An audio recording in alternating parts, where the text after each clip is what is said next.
And the issue of working conditions, I'm very proud of our working conditions. It's modern slavery what Jeff Bezos is doing. We are the new serfs.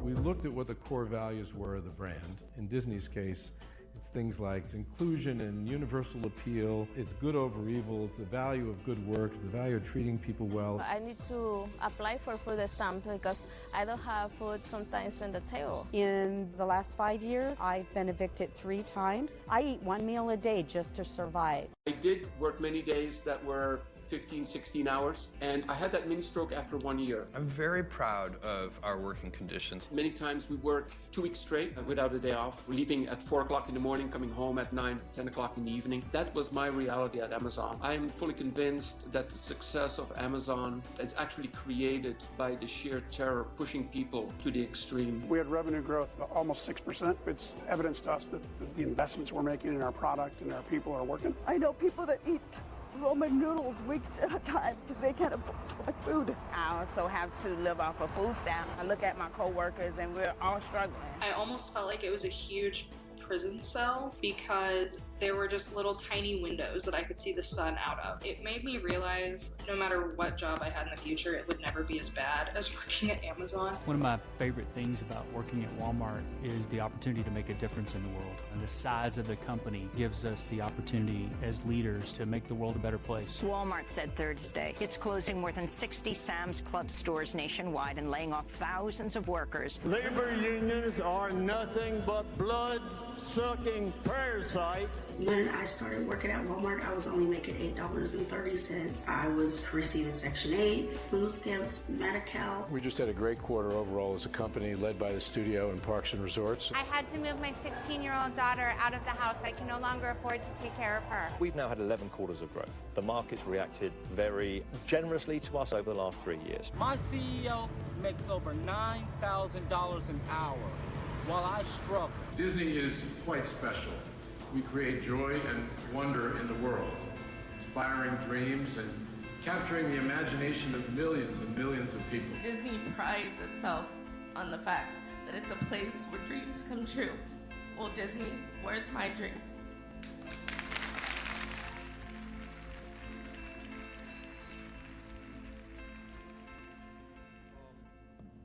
Thank all of you here in the nation's capital for being with us this evening. Let me thank the many people who are watching this on live stream, and let me especially thank our co-conspirators, if you like, on this effort, the Young Turks, NowThis, The Guardian, Attention, Free Speech TV, CREDO, MoveOn, The Nation, and Good Jobs Nation. Thank you all very much. What we're doing tonight, I don't think has ever been done on television before.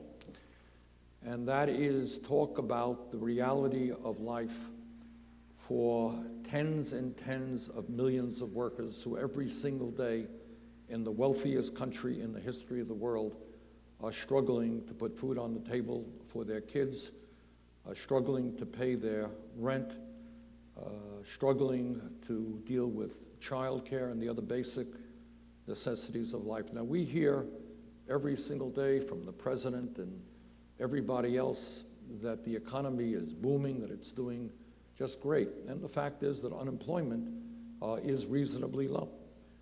But the other truth is that real wages for the average American worker continue to decline. And all over this country, people are working not just one job, but 2 jobs, 3 jobs to put food on the table. We got 30 million people who have no health insurance and even more who are underinsured. We have some 40% of our population who, if they experience a $400 emergency, the car breaks down, their kid gets sick, they don't have enough money in their pockets to pay those bills. They got to borrow that money in order to deal with that emergency. Meanwhile, while as poverty wages, they're avoiding taxes here, they're making money everywhere, but they're not compensating the people that are making their money. I have no type of sick days, I have no type of paid vacation. What's a vacation? We don't have any of that, no benefits whatsoever. And I have to work close to almost 40 hours because they make sure you don't get 40 hours. They don't want to pay overtime. They do not want to pay you overtime. And after 2 weeks, I still don't have enough. I'm at $12.50. And that's, you know, it's a good amount, but I still can't. And that's the whole reason why I started, you know, being a part of the campaign with the Fight for 15, and we need protection. We need that union. It's hard living, and coming together in numbers, we have changed so much just at my store and also nationwide with the Fight for 15, and it feels good. It really does. And to have people like, you know, coming together and sharing to the world what we go through so that people understand and see what these CEOs are making, where are they at? How come they're not telling their stories? Well, on that note, let me mention, I guess they didn't show up, I don't know. But, and I can understand why the CEOs did not show up. And we made a very sincere, really was sincere effort, because I think it would have been an extraordinary discussion for them to defend the profits of their companies, the kinds of unbelievable compensation they get, in contrast to the lives of the people who work for them. We did make that offer. None of them showed up. Adriana, let me just mention to you, as you know, McDonald's last year made over $5 billion in profit. Its CEO, Steve Easterbrook, made more than $21 million in compensation last year. Now, as I understand it, you have been working at McDonald's for 8 years. All right. And here's what is interesting. It is not just that $12.50 is not a livable wage, especially for a mom with a child, but can you imagine working at a place for 8 years and being at $12.50? Okay. Just talk about, I mean, presumably you pay rent. Yes, presumably you eat, and presumably you take care of your kid. At the end of the week, how do you manage to keep going on $12.50 an hour? So I get paid every 2 weeks, and after, like, the first week after paying bills, rent, you know, food, we just don't go out. A lot of people take that for granted. The whole going out to eat. We don't go out to eat. It's mainly cooked at home, soup, beans, rice, you know, like the necessities. And it's not like I can go to the grocery store and buy like the expensive kind of food. No, it's the generic brand. And I mean, I gotta do what I gotta do. All right, let me ask you this. This is the wealthiest country in the history of the world. You work hard. You know, all of us have been to McDonald's at one time or another. And as I understand it, you told me you do all kinds of work there. It's not just one job. You're in the kitchen and you're at the counter and in the cash register, everything else. How many weeks of paid vacation do you get? None. Everybody hear that? No paid vacations. We can take 2 weeks off, but you will not get paid. All right. This is an employee who has worked for a company for 8 years in the wealthiest country in the history of the world. She works hard, and she gets 0 paid vacation.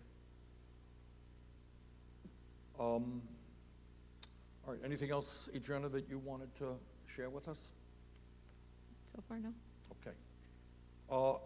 Our next panelist is Cynthia Murray, and Cynthia works also for one of the largest corporations in this country, a corporation that is owned by the Walton family, the wealthiest family in America. Cynthia, thank you so much for being here. Why don't you tell us a little bit about what you do? Thank you. My name is Cynthia Murray. I am excited to be here tonight. I'm a founding member of our Walmart organization, and I've been with Walmart 18 years. So for me, it's very personal. I started at Walmart in 2000. 5 years after I was there, I seen a decline in how they treated workers, screaming at us in the aisles, no respect at all for us. So one day a young girl came by me, and she was in tears, broken. She quit that day. She told me they were coming for me. And all I could do was say to myself is, what did I do? Well, she was right. The next day they took me in the office with 3 managers in there and just me. And the manager told me, she said, you're going to do what I tell you to do. And I said, well, I do that. And so she had a folder in her hand. I was an injured worker. That's what led me to work for Walmart in the first place. She threw the folder across the table at me. There was nothing in it. And I made a remark to her, and I said, well, I can have my attorney fax my medical records to you. And she said to me, are you threatening me? And I was like, no. You know, I said, but this is over. This isn't the way I was raised, and I don't believe that anybody in the workforce should be treated in that manner whatsoever. That day I decided that things were going to change, and I was going to stand for respect for every worker in our company and all workers.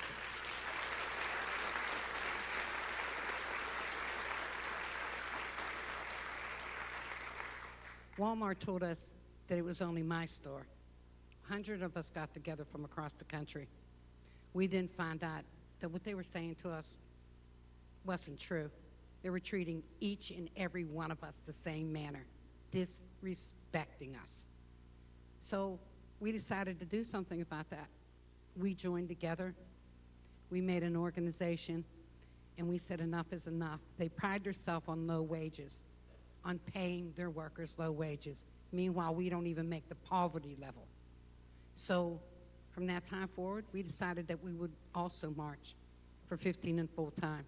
When you come in our Walmart doors now, you start at $11 an hour. That's well and fine. That's still not enough.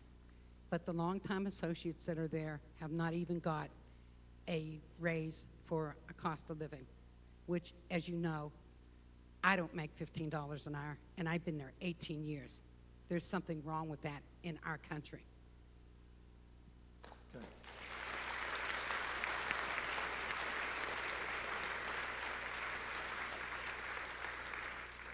Cynthia, a lot of employees, as I understand it, work fewer than 40 hours a week at Walmart. Why is that? Well, Walmart figures that the more that they have part-time workers, that it's cheaper work for them. We don't get many benefits anymore. They took most of those away. But the turnover rate is high in all the Walmart stores across the country. Once a worker comes in and they see what it is to work there, they leave. We're understaffed, overworked, and they disrespect us. And so these are some of the problems that we have now in our stores across the country. It's not just happening in one store. And we thought, what better way to do things than to join hands with all retail workers and other workers. And so we built an organization called Our Walmart. And so now we have that we would like each and everybody that's in the U.S. to come forward and stand with us. Walmart doesn't just impact Walmart workers in the U.S., but global as well.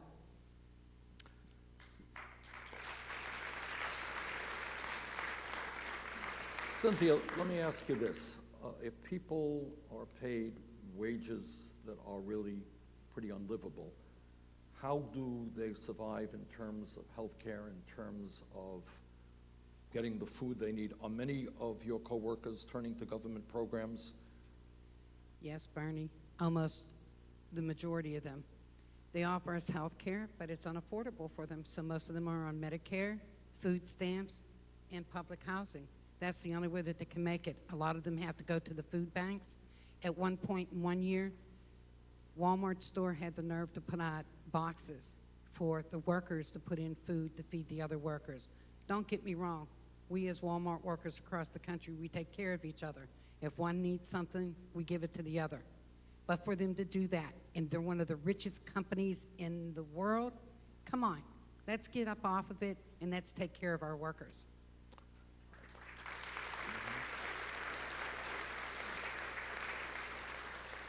So when you stop and you think about it, here is a company owned by the Walton family, which is the wealthiest family in this country.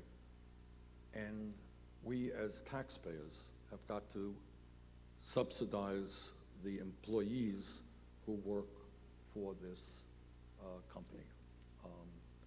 And that is something we should think long and hard about. The idea that workers there have to collect food boxes to feed other workers in a company owned by the wealthiest family in a country. Man, this is an issue that this country is going to have to deal with. But I thank you very much, Cynthia, for all that you're doing. Our next panelist is Artemis Bell. And Artemis also works for one of the largest, most profitable corporations in America, and that's Disney. And she works for that beautiful resort in Anaheim where millions of people go, and you take your kids and you see Mickey Mouse and Donald Duck and all of that stuff. And it is important to understand what goes on for those workers who are walking around as Donald Duck and Mickey Mouse, what's really going on in their lives. Artemis, thank you very much for being here. Why don't you talk a little bit. How long have you been at Disneyland? I have worked for the resort for about 7 years. And how much are you making after 7 years of work there? $11.86. Okay. And tell me about Anaheim and Orange County, California. That is a pretty expensive place to live, right? Yes, yes. How do people live on $11.80 an hour? We don't really. On $11.86, plus I get a third shift differential, so I make just barely $12.50 after everything's put together. It's barely $1 more than a new hire makes now, but for a lot of my coworkers, they've been living in their cars. A lot of people have lost their homes and they're living in motels. I've been holding on. I'm going to interrupt you because something comes to my mind here. I was told, and I don't know if it's accurate, tell me if it is, that there was a tent city where workers were living in tents near Disneyland. Is that true? Does that ring a bell? Well, there was a tent city. It was a part of the homeless issue in Orange County as a whole, and I do understand that there were Disneyland workers living there. Okay. Yeah. And I mean, the homeless issue in Orange County has made me even more afraid to lose my apartment because there's no resources if you need help. I hold on to my apartment by the skin of my nails as best I can by having roommates, but that's very difficult on us because everybody's kind of in the same boat I am. We all barely make enough. I have a 2-bedroom apartment, and there have been times when we've had a roommate in the living room. We just barely make it, even when we have more roommates than we have bedrooms. And it's very difficult when you've got a roommate who just moves out without any notice, and then all of a sudden you have to scrape together the extra money to cover that roommate's rent. They're my choices to keep my housing at all costs because I don't want to deal with the homelessness in Orange County. I don't want to be the person dealing with it. Do you know people who are working at Disneyland who are really sleeping in their cars? Yes, I do. Yes, I do. I've known people who are currently sleeping in their cars, and about a year and a half ago, a cast member from my shift actually passed away in her car, and she was so embarrassed that nobody knew she was living in her car, and when she just disappeared, people were searching for her. They were looking at the last address that they had for her, and she wasn't there. People said she hadn't lived there for a long time.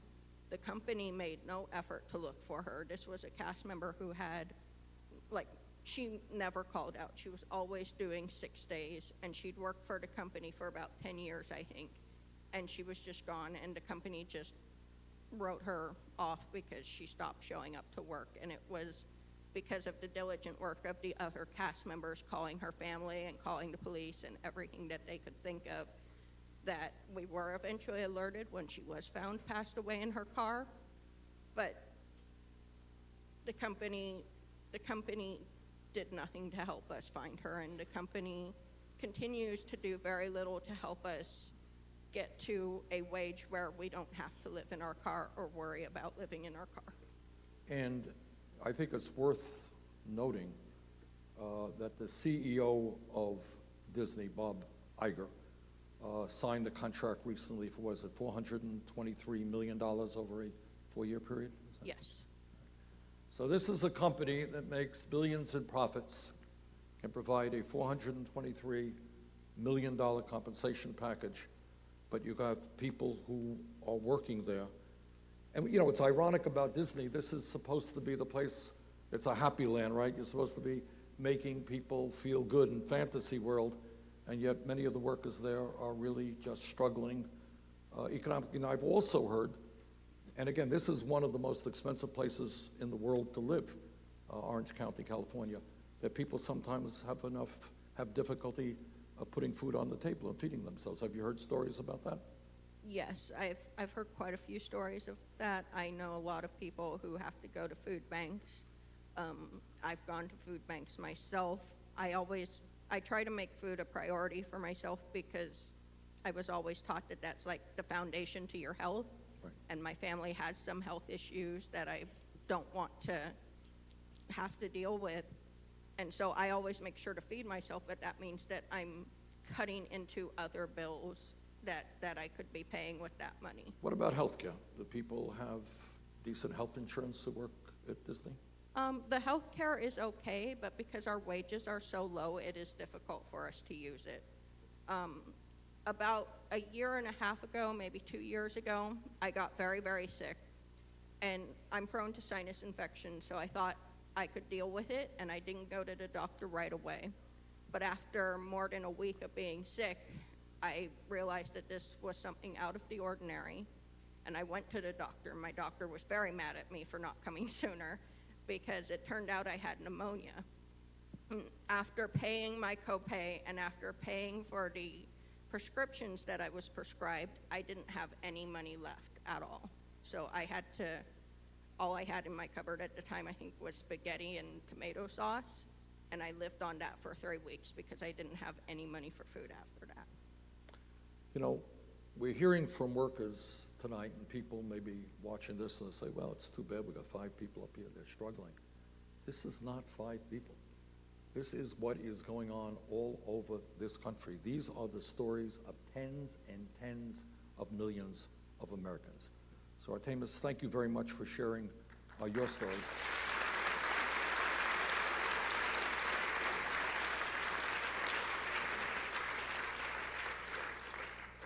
Now, Amazon is an unusual company, as all of you know. It's a company that is exploding in many areas, which is an issue unto itself. It's also a fairly secretive company in trying to figure out what's going on with their workforce. But what we do know is that the owner of Amazon, Jeff Bezos, I think as of today, is the wealthiest person in the country at $150 billion worth of personal wealth. But what we also know is that a significant percentage of workers who work for Amazon are working at wages so low that they are also dependent upon government programs. But that's only half the story, because a lot of people who work for Amazon don't really work for Amazon. They are independent contractors. They are hired by an independent body, and their wages, we believe, are even lower than Amazon's wages are. Seth King is a former Amazon employee. He is a veteran of the United States Navy. You served 8 years in the Navy, is that right, Seth? Yes. And you worked for...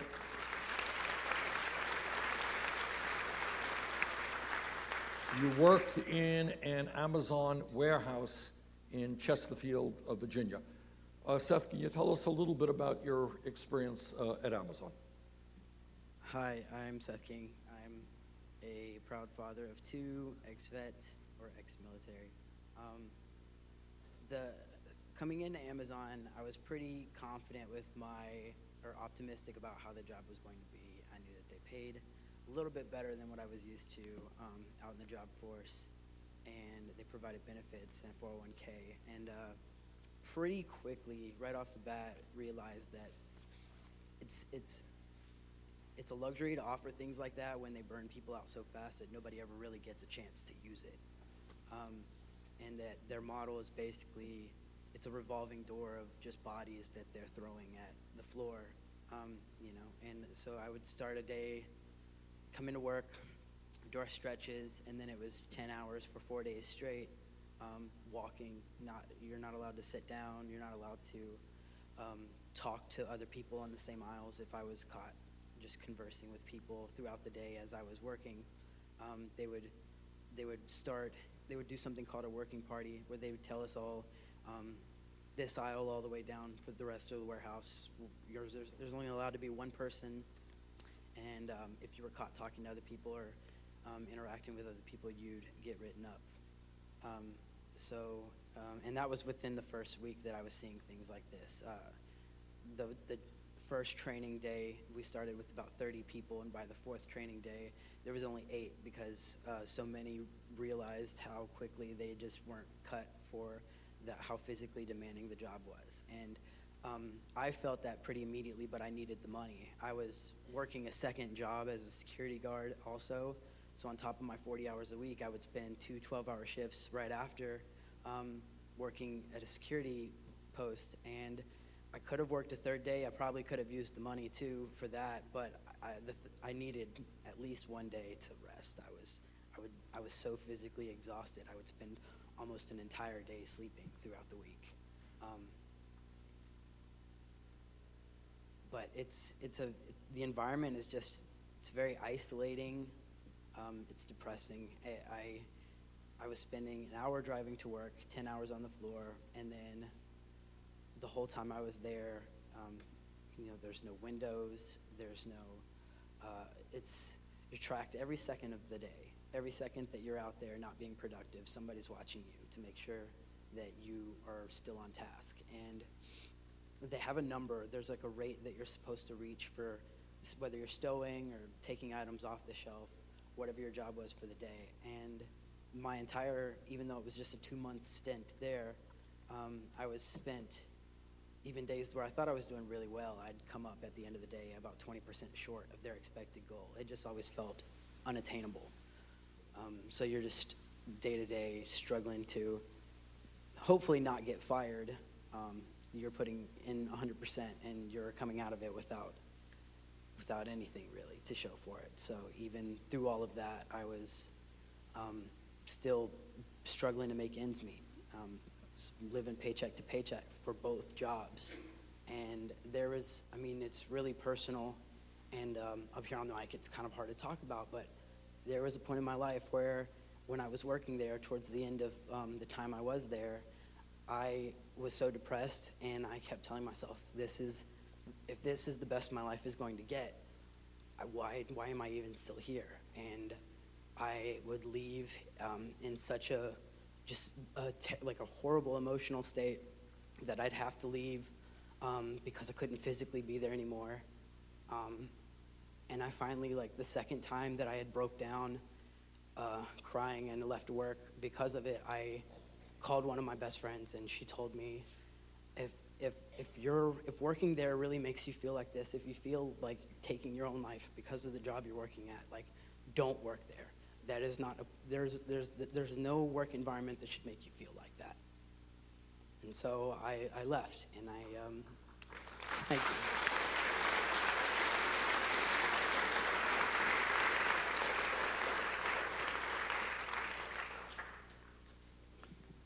And this is a company owned by a person whose wealth increases $275 million every single day.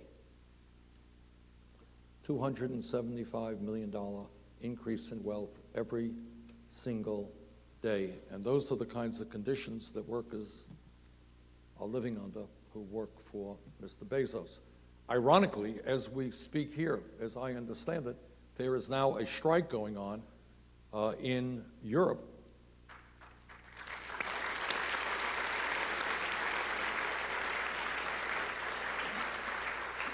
Demanding decent working conditions.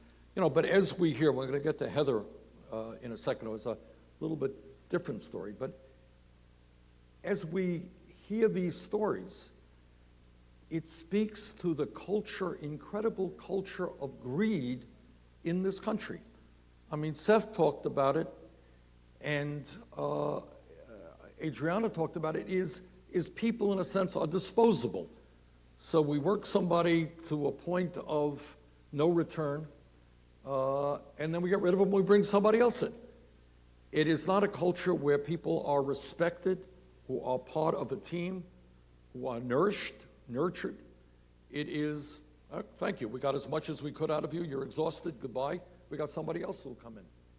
And we have to ask ourselves a very fundamental question as to whether or not that is the kind of country and the kind of economic culture that we are comfortable with. And I think most Americans are not. And now I want to welcome to the panel Heather Hudson. And Heather works for a subsidiary, a fully owned subsidiary, as I understand it, of American Airlines, and that is Piedmont Air. And Heather is a proud member of the Communications Workers of America. Hello. My name is Heather Hudson, and I work for American Airlines, wholly owned carrier Piedmont Airlines, for 11 years. You might recognize the flights as American Eagle. That's me. I'm pleased to be here to represent the service agents at both Piedmont and Envoy Air and be represented by the Communications Workers of America. I'd like to thank Senator Sanders for giving me this opportunity to speak today at this town hall. My story and the stories that you heard from the other panelists are not unique to us. Millions of Americans across this country are going through the same struggles just to make ends meet. And we all work full-time for major corporations making poverty wages. Okay. We are being paid these poverty wages even though we make these businesses successful. When I started at American, at Piedmont Airlines in Charlotte, North Carolina, 10 years ago, I earned less than $8 an hour.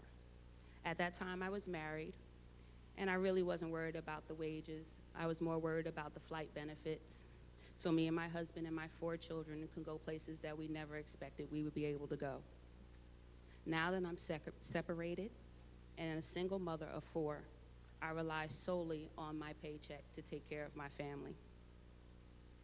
My current salary after a decade working for Piedmont is less than $14.50 an hour.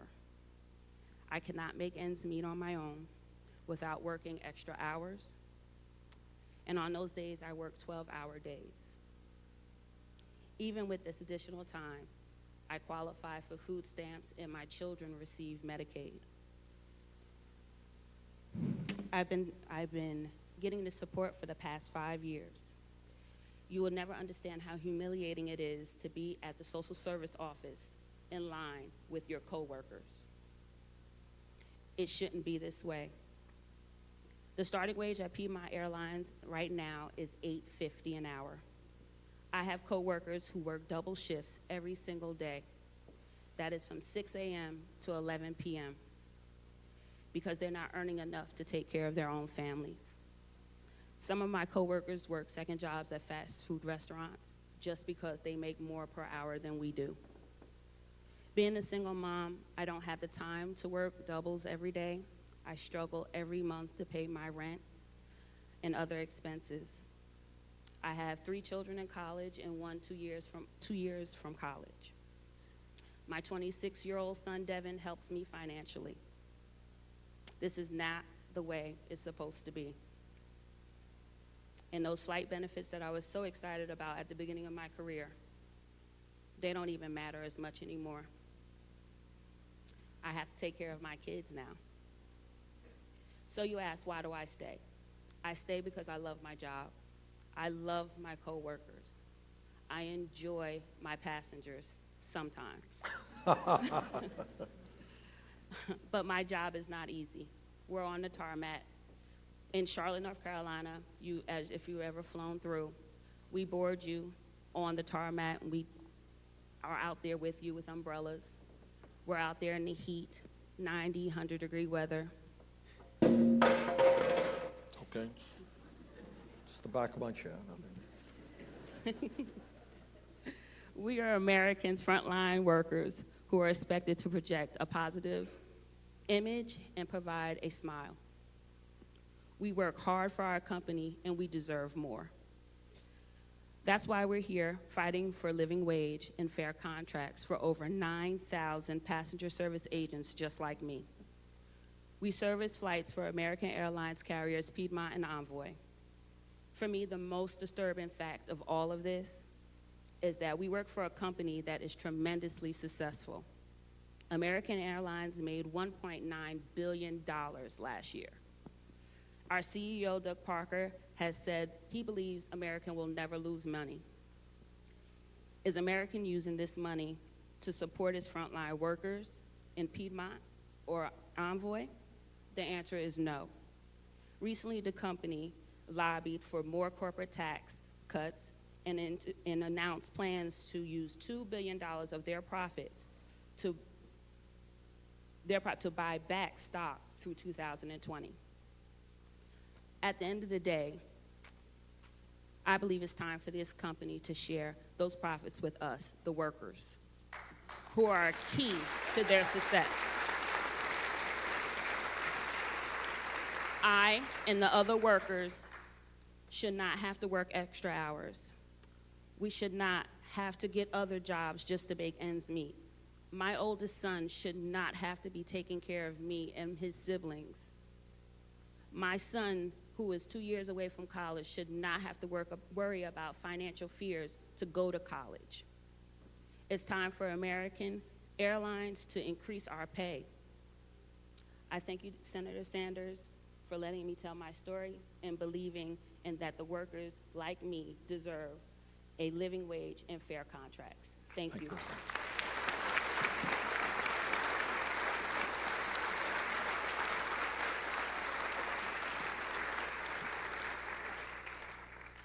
Heather, you have, I travel a lot, so I see you and your colleagues all over the country. It's a tough job.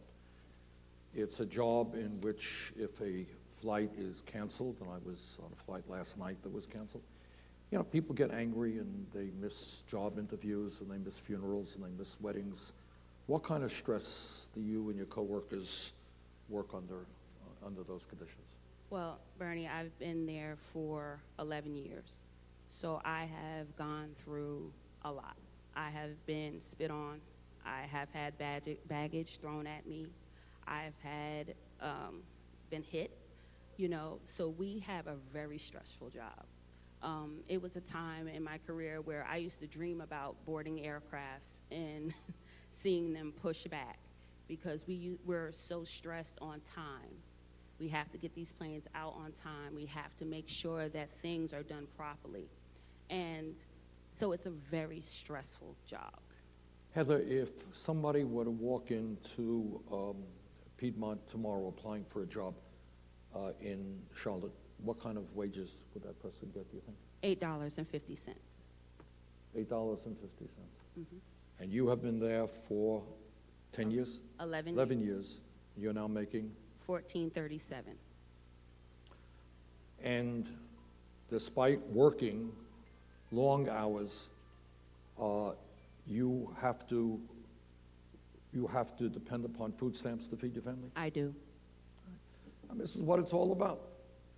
Somebody who works hard, it is a stressful job, year after year after year, and you and your co-workers have to walk into offices to get food stamps because the company that made $1.9 billion last year apparently doesn't have enough money to pay you and your colleagues a living wage. Okay, and that is an outrage. And with that, let's go to another video that I think we have on deck here. The only way that I can see to deploy this much financial resource is by converting my Amazon winnings into deploy space travel. Much The fact that he wants to spend his billions on going into space is absolutely ridiculous and laughable. From January 1st through May 1st of this year, Jeff Bezos, the founder of Amazon, saw his wealth increase by $275 million every single day. The CEOs say they're just being rewarded for a job well done. Doug McMillon earned $22.8 million during the retailer's last fiscal year. Say they're just being rewarded for a job well done. Doug McMillon earned He's the company's co-chairman and $22.8 million CEO, raking in over $36 million last year. He's the company's co-chairman and CEO, raking in over $36 million last year alone. 4 of the Waltons made $12.7 billion in one day. The boss of McDonald's, Steve Easterbrook, is reported to have earned £11.8 million last year. He was just handed a 94% pay raise last year, making over $15 million in total compensation. Mr. Easterbrook makes $9,200 an hour. And that's on top of being showered with $500,000 in perks, including a private jet for personal use, a car, life insurance, and financial planning. Bezos has a lake house in Washington State worth $25 million, a Beverly Hills estate worth $25 million, and a trio of New York City apartments on Central Park West worth $17 million. Rob Walton's collection of vintage sports cars, $23 million in cash for the largest private home in Washington, D.C. Asher B. Duran's Kindred Spirits for a reported $35 million. $12 million renovation. $100 million in stock. 25 bathrooms. So much money here. I don't begrudge what he's making, but don't forget who you've built that company off of. I'm at a loss for words that a company, a $1 trillion company, a man that has a ballroom in his home, somebody that has 2, 3, 4 mansions. Look what I'm moving out of. See this?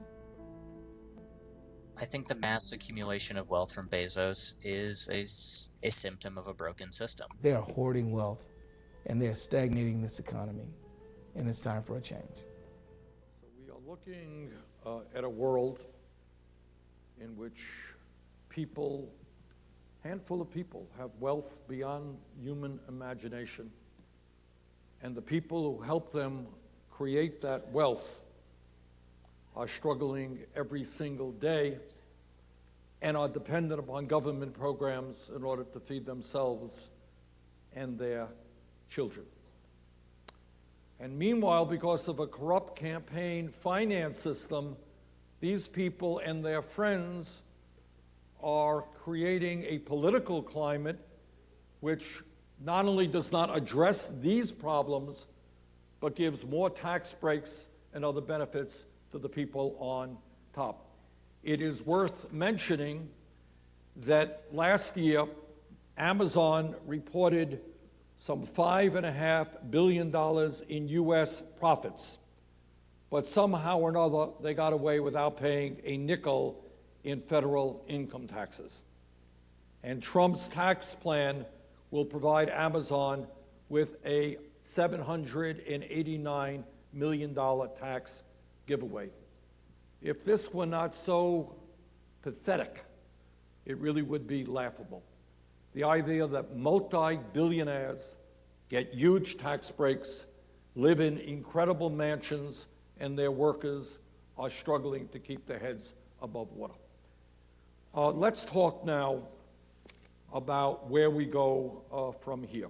All right, we've talked about the problems, and you all have been incredibly articulate about what you and your coworkers are going through. Let's talk about an agenda now that makes sense to working people in this country, that will improve lives, not just for Jeff Bezos, who has to worry about what he's going to do with his next $50 billion, but maybe start dealing with the problems that ordinary Americans face. All right, many of us are fighting. I want to thank Good Jobs Nation for their work in this area. We are fighting.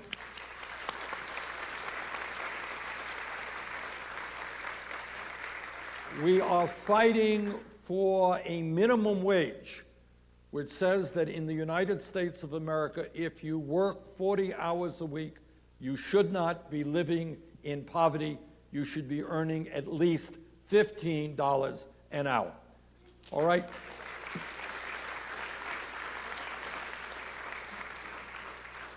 Adriana or anybody else, why does that make sense? I think it makes sense because I'm over here busting my butt at McDonald's, working for 3 people, and I'm still making the wage of 1 person. And I'm sorry, but that video really got me mad because I'm not asking for a mansion. I'm not asking for a lake house. All I'm asking is to be able to provide better for my son. And I'm working, and I don't want to depend on the government. Why should I depend on the government? McDonald's has billions in profit. I'm not asking for a freaking private jet.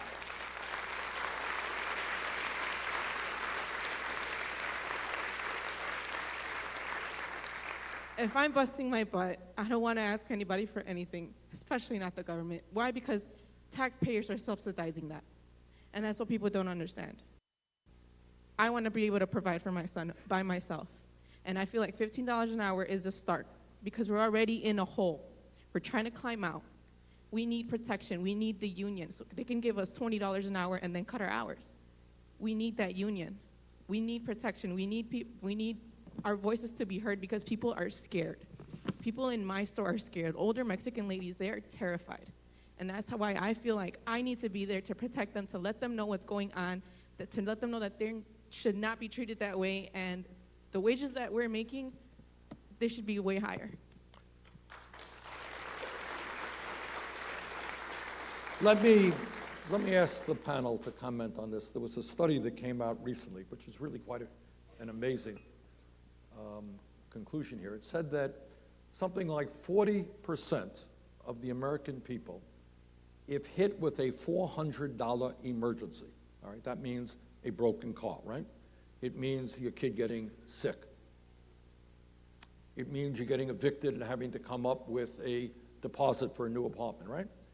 40% of the American people do not have $400 available to deal with that emergency. They would have to go out and borrow that money, maybe from a payday lender who would charge them some exorbitant interest rates. All right, what about that? What about raising the minimum wage? What does it mean to live under that kind of stress? All right? If your car broke down, what does it mean? What happens? I wouldn't be able to get to work. I wouldn't be able And what happens if you don't get to work? I wouldn't be able to feed my family. I would lose my apartment. I would lose everything. And I would have to borrow. I would have to borrow. I would have to go to friends. I wouldn't know what to do. Honestly, I wouldn't know what to do. Okay, Cynthia or Artemis, what happens? I mean, you know, in this world today, $400 is not a lot of money. All right, cars break down every day. People get ill every single day. People get evicted from their homes every single day. What does it mean? What kind of stress are people living under who are making the kinds of wages that you guys are making? Yeah, Artemis? Well, for me, it wasn't a car, but I've actually dealt with something like that before when I've had roommates move out with no notice and their rent was about $400. All of a sudden, I had to come up with that $400 or face losing my apartment. And each time I've managed to do it by either getting a payday loan or just not paying another bill. So your roommate left. Yes. And you're going to have to come up with $400, Yes. which you did not have in your pocket. Right. Which means you go to a payday lender who charges you, do you know what kind of interest rates they charge you? They charge something like 300% interest rates. All right. This is why the rich get richer and the poor get poorer. You got vultures out of there who are stealing money from desperate poor people who need to come up, in this case, with a few bucks in order to keep a roof over their heads. All right. What else? Who else wants to comment on it? Yes. I will. So we see it every day, you know, not even $400. It can be $20 to see them through the week just to get back and forth to work. And, you know, I've seen workers walking. I mean, by the time they get to work, they've walked so far and so long that they can't even work. And if they do, you're like, what happened to you? And they're like, I had no money for a bus. You know, they're already taking a bus 2 hours one way. You know, and not to have enough money in your pocket to even get on that bus on a day that it's raining or ice and snow.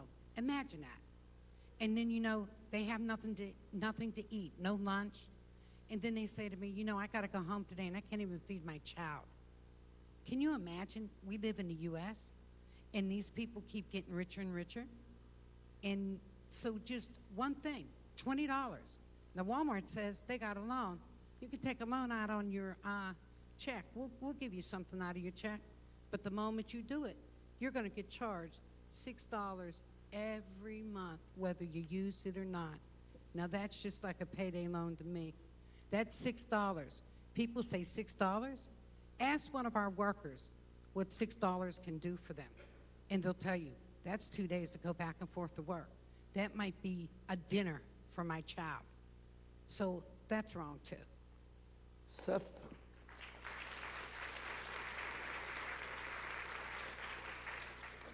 There are a lot of doctors and psychologists who will tell you that stress is one of the most serious health issues that we face. That people every single day are dealing with stress in a dozen different ways. Anybody want to talk a little bit? You did. I know, Adriana, we were upstairs. You were talking about stress, and Seth, you certainly were talking about what it did to you physically and mentally on your job. But Adriana, what kind of stress level are you under where you work? Oh man, stress balls right here, stress ball right here. At work, you're constantly under pressure. We have a certain amount of time to do everything. Everything has to be done under 90 seconds. Say that again. Everything has to be done under 90 seconds. So that's taking the order, which sometimes people take longer than that. That's making the burger, the fries, the drink. So it's constant yelling, constant belittling you, making you feel like you're less than human. It's horrible. I don't even know another word to explain it because you're constantly stressed at work. You go home, you're stressed because you don't have no food on the table, and you don't see a way out. Okay. Further discussion on that? Anyone want to add to that? Well, I mean, with my job, I've been fairly lucky. I don't stress at work, but I stress because of the circumstances that my pay has created. And because I work third shift custodial, I have a very different sleep schedule than most people. And life doesn't always work with that schedule. Try going to class at 2 o'clock in the morning and you'll understand what it's like for me to go to class at 2 o'clock in the afternoon and just to not sleep. It wears you down so that you can't handle the stress when you have it. And because of the stress that I had to deal with from trying to do everything and go to school and go to work and now have a second job, I ended up taking a 2-year hiatus from school, which I was only planning to have that be about a semester. But it turned into 2 years because for the longest time, every time I thought about the added stress of going back to school, I couldn't handle it and I would cry and I would just not sign up again that semester. Right, let me ask you another question. And we've talked about a minimum wage of at least $15 an hour and what that might mean. What about healthcare? What about the anxieties over healthcare? If I said to you that right now, in the last poll that I saw, and everybody should know this, 63% of the American people now believe that we should have a Medicare for all single-payer program.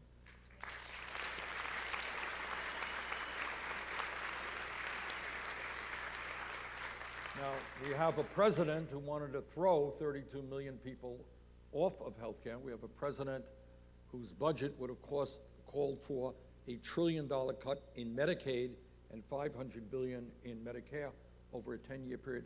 What would it mean to your lives if you had what workers in every other major country on earth had? And that is, you had a little card which allowed you and your kids to go to the doctor anytime you wanted without any co-payment, without any deductible, and for lower income workers, prescription drugs would be virtually free. What would that mean for any of you? Well, I think that would mean lifting a burden off of our back. I have, and I pay for health care every pay period, and I have to go to the doctors, and I don't because I can't afford the co-payments. I mean, there's How much are your co-payments? My co-payments are $90. Every time you go to the doctor's office? Every time I go to the doctor. Everybody hear that?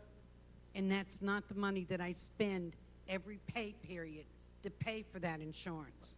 In other words, she has insurance that you are paying for, but it's an insurance that in many cases you can't use because the copayment is so high. And that is, so when we talk in America, we say, well, we got 30 million people who have zero health insurance. That's bad. But you got a whole lot of people in exactly Cynthia's position that have health insurance. They don't use it because the deductibles and the copayments are so high. All right, anybody else? Adriana, what would we need to you if you and your son guaranteed health care? I think it would mean a healthier America, not just me. People would get their yearly checkups like we're supposed to. Their dentist every, 6 months, I believe. It would just mean, but you would take care of yourself. You would maybe feel better. It'd be incredible. Okay, let me,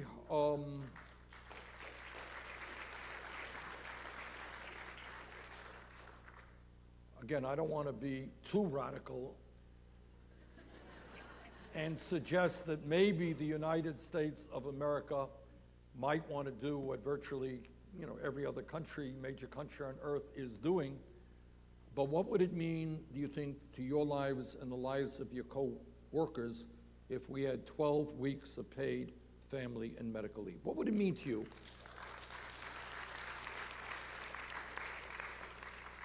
That you could take time off of work, that when your kid got sick, you wouldn't have to worry about losing your job or losing wages. What is that about? What impact would that have in your lives? Heather, you want to jump into that one? Sure. That would take a lot of stress off of me, especially being a mother of 4 children. What happens now when your kids get sick? Well, with my company, we have a point system. So if you call out for one day, you get 3 points. The next day is 4. You get points for being sick? Yes, you get points for being sick. You're penalized for being sick? Yes. So it's more or less if you're sick less than 7 days, you get penalized. After the 7 days, you don't get penalized with a doctor's note. But not many of us can afford to be out 7 days of work. We don't get paid. So a lot of us will come into work sick, and which we work for an airline, which is we could get all of you sick. So at the end of the day, we ended up in trouble. Speaking of coming to work when you should not be coming to work, Adriana, what about McDonald's and sick time?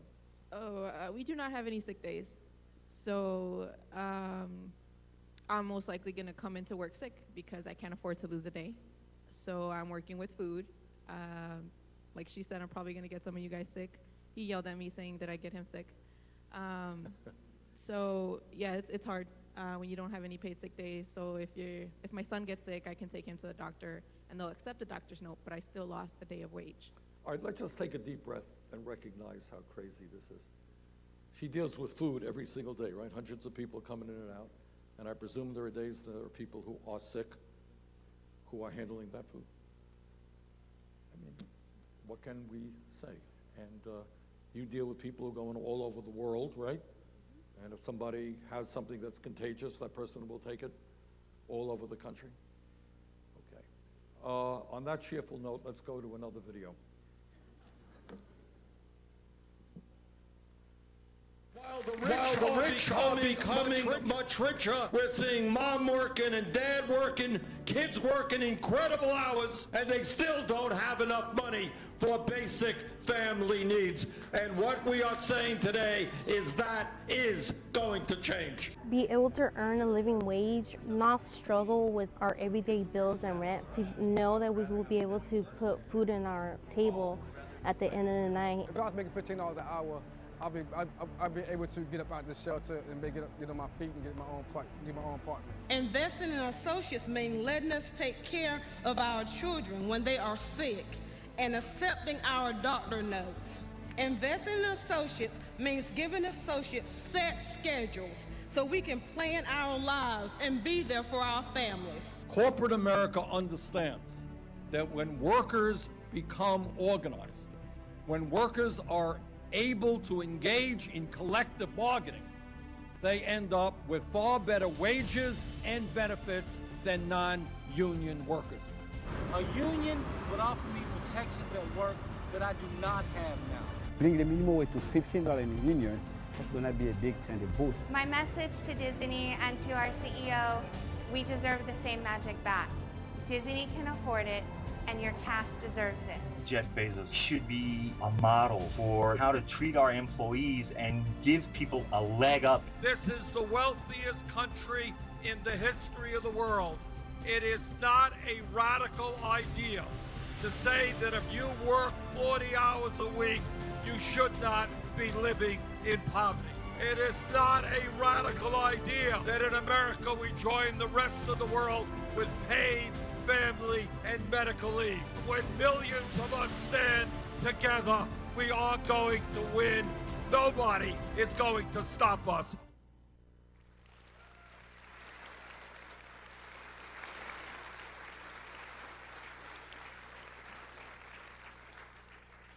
And actually, that's true. Because that is exactly what is happening all across this country.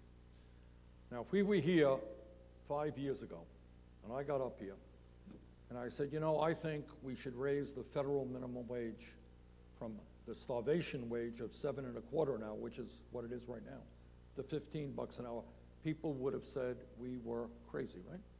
But you know what?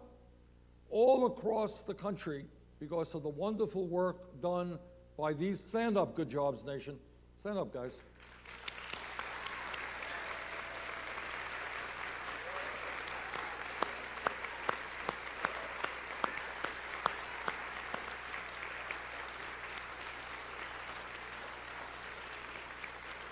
Because of the great work done by them and by other organizations, an idea that seemed radical 5 years ago is no longer radical today. And not only do we have more and more co-sponsors on legislation that I've offered here in the Senate, is offered in the House, but what you are seeing are states and cities all across this country now passing legislation guaranteeing $15 an hour. And you know why they are doing it? They are doing it for all the reasons these guys talked about, and because the American people think that that makes sense.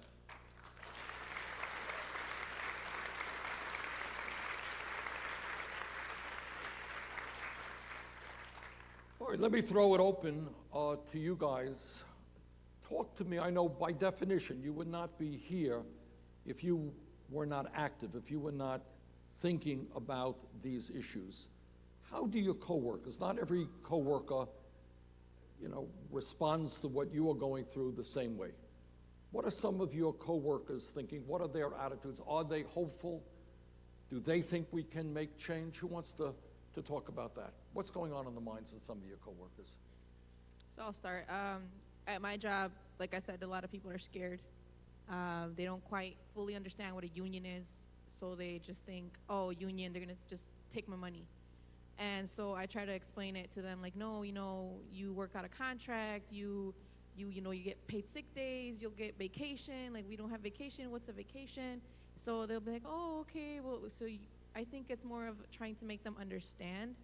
And when they get frustrated, then that's when they'll come to you, and that's how I started my whole 515 thing.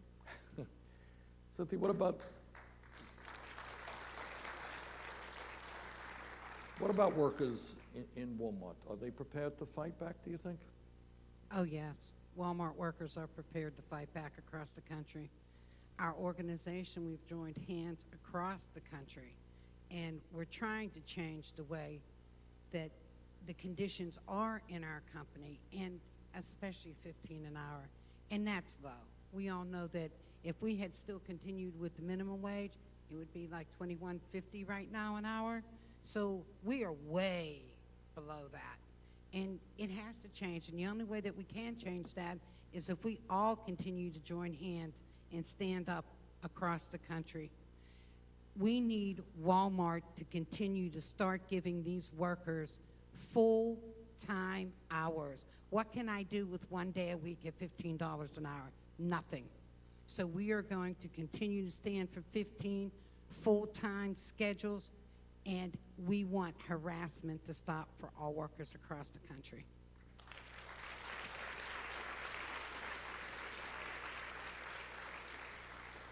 Artemis, how are the workers feeling in Disneyland? I think overall we have more fire in us this contract negotiation than we've had in a long time. A lot of my coworkers have looked at Disney as like a Goliath that they couldn't even be a David to for a very long time. But over this past contract negotiation, which has been going on for about 6 to 8 months now, or well, the negotiation's been going on for 2 months, and we've been preparing for it for 6 months. We've gotten more support, and we've gotten more fire out of the members than I've seen in a very long time. We have a hunger strike coming up next week, starting the 24th, I believe, on a Tuesday, for 4 days. And since I announced that I'll be doing that with a few other members, we've gotten so much support. We have annual pass holders who are going to sit with us for at least 1 day in solidarity and fast with us. And it's just, we've come together in a way that we haven't seen in a long time. And you all,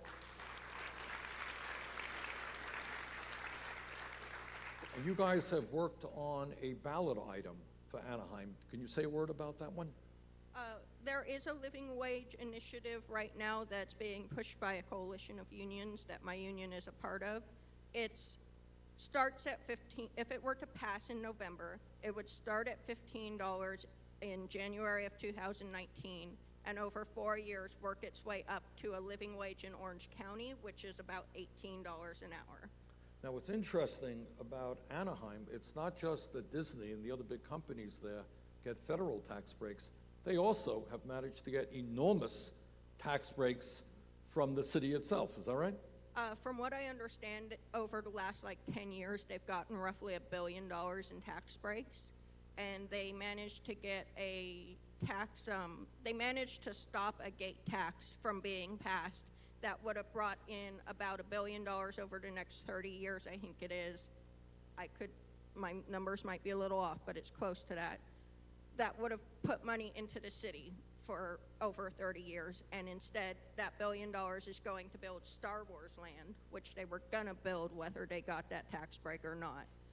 And they create these tax breaks so that they can create jobs, good paying jobs. And while the construction jobs that they create are good paying jobs, those jobs last for a certain amount of time, and then it's the jobs like mine, the low-wage jobs that are long-term jobs. And the low-wage cast members like myself, we are the ones who live in the community or want to live in the community, and we can't afford to live. We might be renting a room or an apartment, but we're not living in the community right now.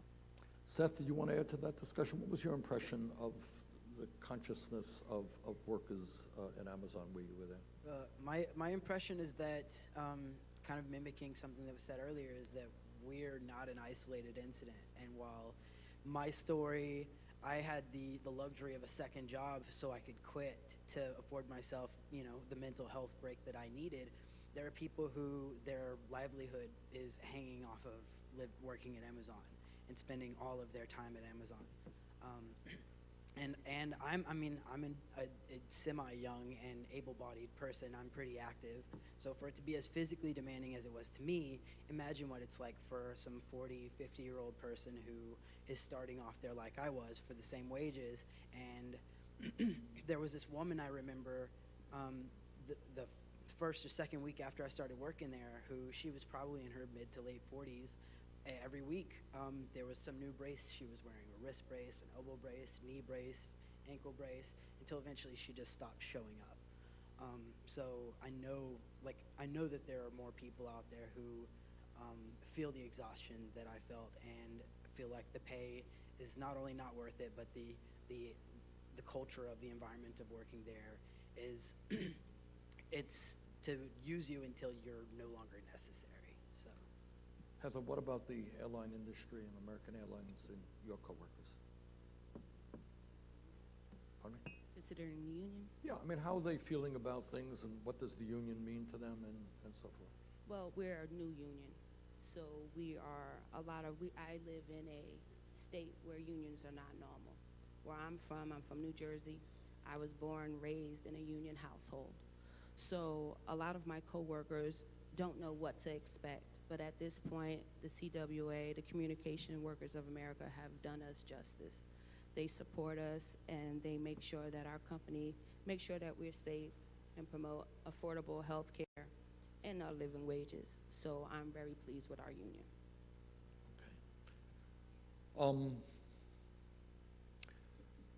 I think what we have heard tonight, and let me say it again for the umpteenth time, is we have 5 people up here, but they are really speaking for tens of millions of people. And these are tens of millions of people who in many cases have given up hope. Our life expectancy as a nation is actually going down. These are people who are living in lives that are incredibly stressful. They're angry at themselves because they're not doing justice by their children. And they probably worry more about their kids than they do about themselves. They worry that they're working day after day and they're thinking about their retirement and they have no money in the bank to have a decent retirement. Significant numbers of people, when they retire, have nothing. They're dependent on Social Security, and those benefits are not very high. And meanwhile, while all of this is going on, we have got to remember that we're not a poor nation. If we were sitting here and saying, you know, we're a poor nation, and that's the way it is, everybody works very hard and nobody makes a lot of money, I think people could deal with that. But when you see that video, when you see Bezos worrying about, you know, which, you know, is his multi-zillion-dollar homes and what he's going to do with $150 billion, people understand in their guts that that is just not right and not what this country is supposed to be about. So I think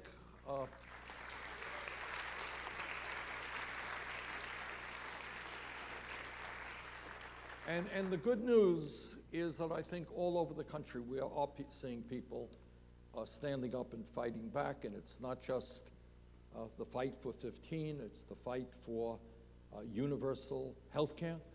All of you have seen recently teachers in conservative states standing up and saying, we demand a decent education for our kids in states like West Virginia, in Oklahoma, and in other conservative states. You are seeing young people who experience the most unimaginable tragedy that anyone could even think of in Parkland High School a number of months ago. And I don't even want to talk about it because it is so unspeakable what they went through. And their response was not simply to get depressed or to mourn, but to fight back for sensible gun safety legislation. And we're seeing people running for office, people getting involved in all kinds of ways that we have not seen for a very, very long time. So I just want to conclude by, number one, thanking ACT TV for helping us produce tonight's program, but more importantly, thanking all of you for your...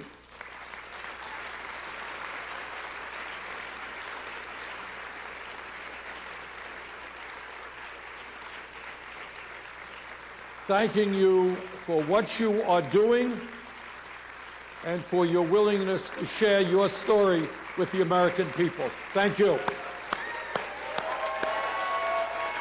And thank you all very much. Thank you.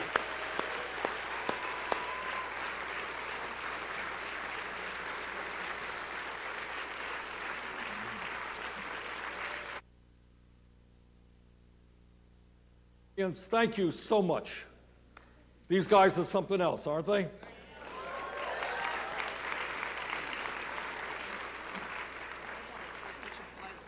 Pardon me?